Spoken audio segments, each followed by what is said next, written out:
Šį kartą jums pristatome Mišk žvėrių šventinį top 10.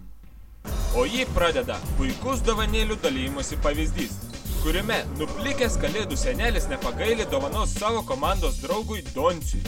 Taigi, Donci, kągi jūs ten gavote dovanų? Gražų perdavimą. Tai turbūt džiaugitės šią dovanėlę. O sakykit, gerbiamasis, ką dar radote po kalėdinę eglutę? Bloką.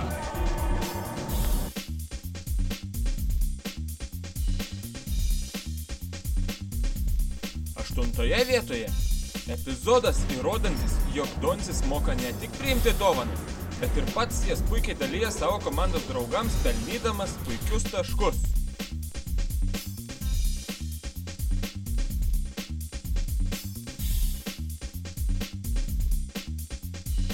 Septintoje vietoje įspūdingas Andriaus prasiveržimas link krepšio, pasibaigęs dar įspūdingesniu metimu. Kaip vėliau paaiškėjo, tokia ataka Andriui tarsi 12 patiekalų vakarienė. Lengva ir paprasta.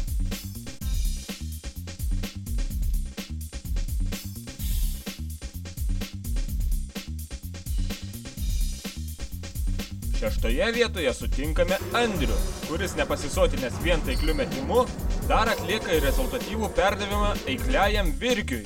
O šis tarsi kalėdų elnias nušuoliuoja link krepšio ir pelno 2 lengvus taškus.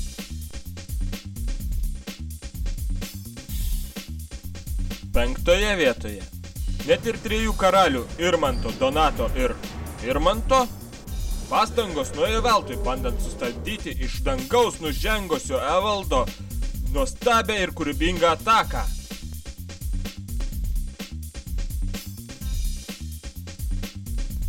Ketvirtoje vietoje tikslus Doncijaus piloto perdavimas nukryžiuotajam Irmiui, kuris mesdamas dievui į langus netyčia pataikė į krepšį.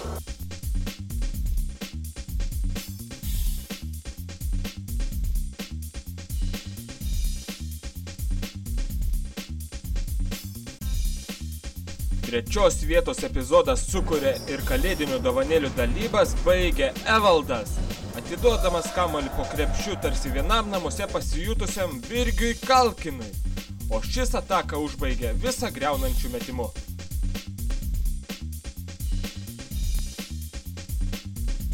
Seni šalti raudonosi, ką tu man padovanosi? Ar snieguolė pamylėta, ar 10-ko 2 vieta? Aš snieguolės negavau, 3 dienas namie smaukiau.